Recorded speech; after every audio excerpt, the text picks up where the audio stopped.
Okay, the difference between a Romanian deadlift and a deadlift. So a Romanian deadlift puts extra stress or extra emphasis on the glute and the hamstrings. So you almost want to envision if someone had a rope around your waist. As you're hinging forward, they're lifting you up and back. So your hips are going to go up and back as much as you can. You're almost kind of floating in the heel. So the toes the weight kind of comes out of the toes. You're way, way, way, way, way back. You still want to keep your feet on the ground. So keep your feet on the ground, but really sitting back into the heels and putting a lot of the pressure and tension into the hamstrings and glutes. If you're working with a barbell, oftentimes people will differentiate the difference between an RDL and a deadlift with the plates not touching the ground in an RDL.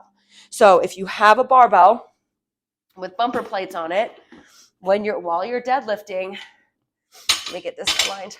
So while you're deadlifting, you're going to keep the weight in the hamstrings and glutes, and you're going to keep the plate from touching the ground. So when you come down, you're going to sit back, sit back, sit back, sit back, sit back, and then come on up. But I'll position it a little differently. Sit back, sit back, sit back, sit back, sit back, come on up. So you're going to keep the weight in that hamstring without touching the floor, so keeping it loaded. Whereas when you're in a deadlift, you're recruiting more of the whole leg.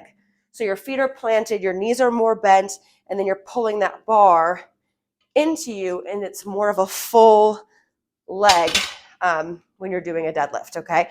So you'll feel all hamstrings, quads, glutes, erectors, core, lats when you're doing a regular deadlift.